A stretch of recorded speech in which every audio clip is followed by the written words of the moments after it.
بسم اللہ الرحمن الرحیم۔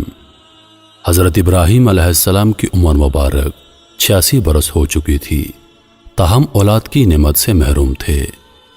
انہوں نے اللہ تعالیٰ کی بارگاہ میں کچھ اس طرح دعا کی: اے میرے رب، مجھے نیک اور صالح بیٹا عطا کر۔ یہ دعا اللہ کی بارگاہ میں قبول ہوئی اور آپ کی دوسری بیوی حضرت حاجرہ رضی اللہ تعالی عنہا کے بطن سے آپ کو حضرت اسماعیل علیہ السلام کی پیدائش کی خوشخبری سنا دی گئی۔ عبرانی زبان میں اسماعیل کا تلفظ شمائیل ہے۔ شما کے معنی ہے سن، اور ایل اللہ کے مترادف ہے۔ چونکہ اولاد کے لیے آپ علیہ السلام کی دعا سن لی گئی تھی، اس لیے آپ کا نام اسماعیل رکھا گیا۔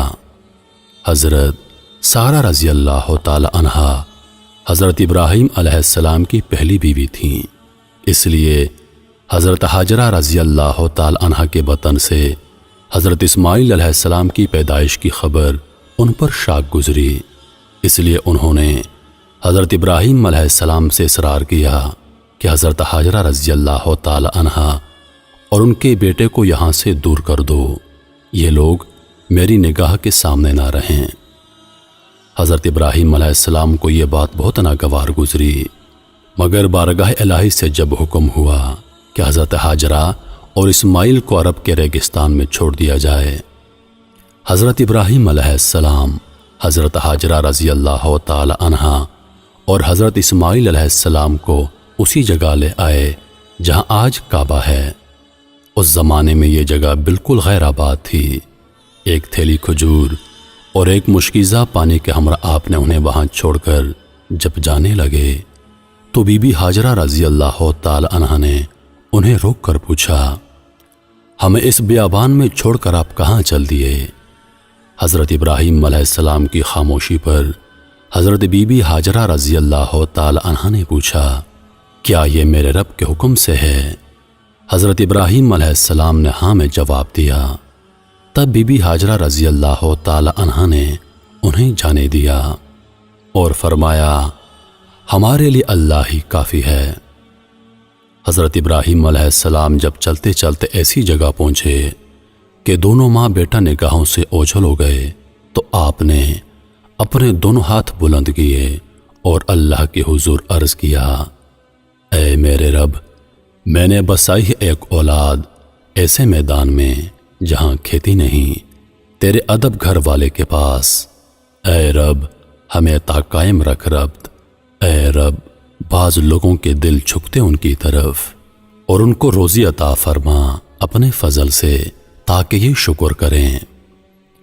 حضرت حاجرہ رضی اللہ تعالی عنہا چند روز تک مشکیزے سے پانی پیتی رہیں اور کھجوروں سے گزارا کرتی رہیں، اور حضرت اسماعیل علیہ السلام کو دودھ پلاتی رہیں۔ جب پانی اور کھجوریں ختم ہو گئیں تب وہ پریشان ہو گئیں، کیونکہ وہ خود بھوکی تھیں، اس لیے دودھ بھی نہ اترتا تھا، اور بچے نے بھوک اور پیاس سے رونا شروع کر دیا تھا۔ بچے کی بے چینی دیکھ کر حضرت حاجرہ رضی اللہ تعالی عنہا نے پانی کی تلاش شروع کر دی، اور وہ صفا پہاڑی پر چڑھیں کہ شاید کوئی اللہ کا بندہ نظر آ جائے یا کہیں سے پانی مل جائے، مگر کچھ نظر نہ آیا۔ پھر وہ واپس وادی میں آ گئیں، اور پھر وہ دوسری پہاڑی مروہ پر چڑھیں کہ کہیں پانی نظر آ جائے۔ اس طرح آپ نے 7 چکر لگائے۔ مامتا کا یہ جذبہ اللہ تعالیٰ کی بارگاہ میں اس قدر مقبول ہوا کہ بیت اللہ کی زیارت کے لیے آنے والے ہر فرد پر اللہ تعالیٰ نے اسے لازم قرار دے دیا کہ حضرت حاجرہ رضی اللہ تعالی عنہا کی سنت کی پیروی کرتے ہوئے صفا اور مروہ کے پہاڑوں کی سعی کرے۔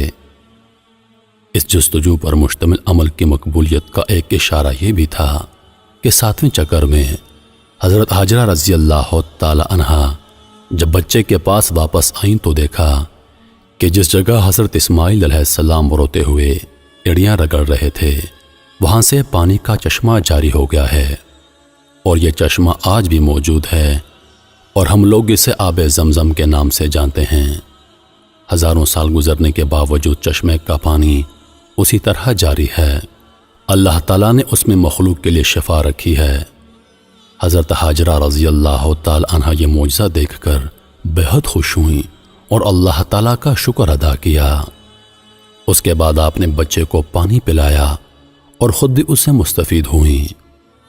اسی وقت اللہ تعالیٰ کی طرف سے ایک فرشتہ نازل ہوا اور ان کی طرف سے وعید سنائی، اے ہاجرہ، آپ خوفزدہ نہ ہوں اور نہ ہی غمگین ہوں، کیونکہ اللہ تعالیٰ آپ کو اور اس بچے کو ضائع نہیں ہونے دے گا، کیونکہ یہ اللہ کا گھر یعنی مقام بیت اللہ ہے جسے اس بچے اور اس کے باپ نے تعمیر کرنا ہے۔